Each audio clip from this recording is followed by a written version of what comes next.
அஸ்ஸலாமு அலைக்கும் வரஹ்மத்துல்லாஹ். அல்லாஹ் ரப்பல் ஆலமீன் திருக்குர்ஆனில் சொல்லி காண்பிக்கின்றான், வஹல்லல்லாஹுல் பைஅ, அல்லாஹ் வியாபாரத்தை நமக்கு அனுமதித்திருக்கிறான்.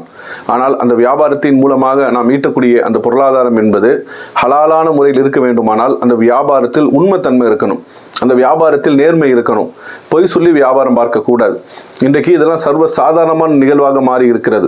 அந்த பொருளுடைய தரத்தை கூட்டி சொல்றது, ஒரு பொருளுக்கு என்று ஒரு தரம் இருக்கும், அதை விட பொய்யான பல செய்திகளை கூட்டி அந்த பொருளை விற்பனை செய்வதற்காக இன்றைக்கு பேசுவது என்பதெல்லாம் ஒரு வியாபாரத்தை ரொம்ப சாதாரண நிகழ்வாக இன்னைக்கு பார்க்கப்படுது.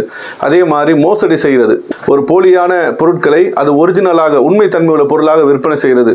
ஏன்னா இன்னைக்கு எல்லா பொருளையுமே மார்க்கெட்ல டூப்ளிகேட் இருக்கு, ஒரிஜினல் இருக்கு. அப்ப அது ஒரிஜினல் சொல்லிட்டு என்ன செய்யறான், டூப்ளிகேட்டான பொருளை வித்துறான். அப்ப கூட லாபம் கிடைக்கும். இப்படி வியாபாரம் பார்க்கக்கூடியவர்களும் இருக்கிறார்கள். அதே மாதிரி அளந்து நிறுத்தி மக்களுக்கு கொடுக்கக்கூடிய வியாபாரம் செய்யக்கூடியவர்கள் எல்லாம் அந்த அளவு நிறுவையில மோசடி செய்கிறார்கள். 10 கிலோ வியாபாரம் பண்ற இடத்துல அந்த 10 கிலோக்கு பதிலாக 8 கிலோக்கு பொருட்கள் கொடுக்கிறது, 10 கிலோக்கான விலையை வாங்குறது. இப்படியான வியாபார முறைகள் எல்லாம் இருக்கிறது.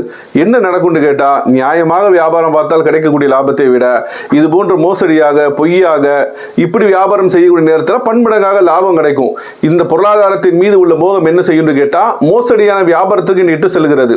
அல்லாஹ் ரப்பல் ஆலமீன் திருக்குர்ஆனில் சொல்லி காட்டுகிறான், அவர்களுக்கு நாசம் உண்டாகட்டும். யாருக்கு? யார் அளவு நிறுவையில் மோசடி செய்கிறார்களோ, யார் வியாபாரத்தில் உண்மை தன்மையற்ற பொய்யாக நடக்கிறார்களோ. ஒரு பொருட்களை விற்பனை செய்கின்ற நேரத்தில் அந்த பொருளில் உள்ள குறைகளை மறைத்து வியாபாரம் பார்க்கக்கூடாது. அந்த குறை வியாபாரிக்கு தெரியும், ஆனால் என்ன செய்வான், அதுக்கு மறைச்சு என்ன செய்வான், வியாபாரம் பண்ணிடுவான். அதில் உள்ள குறையை வெளிப்படையாக சொல்லி இந்த குறை இருக்கிறதுன்னு சொல்லி வியாபாரம் பார்க்கலாம். இப்படி எல்லா நிலையிலையும் வியாபாரத்தில் உண்மைத்தன்மையோடு நடக்கணும். இது இந்த உலகத்தோடு முடிவடை போவது கிடையாது. நாளை மறுமை நாளில் இதெல்லாம் விசாரணைக்கு உட்படுத்தக்கூடிய நிகழ்வு, தண்டனை பெற்று தரக்கூடிய ஒரு நிகழ்வு. அதனால் இந்த உலகத்தில் வியாபாரம் பார்க்கின்ற போது ஹலாலான முறையில் உண்மை தன்மையோடு நம்முடைய வியாபார நிலையை நாம் அமைத்துக் கொள்ள வேண்டும். அந்த முறை வியாபாரம் தான் ஹலாலான வியாபாரமாகும். அந்த வியாபாரம் தான் இந்த உலகத்திலே நமக்கு பரக்கத்து தரும், நாளை மறுமையிலும் நம்மை வேதனை விட்டும் காப்பாற்றும்.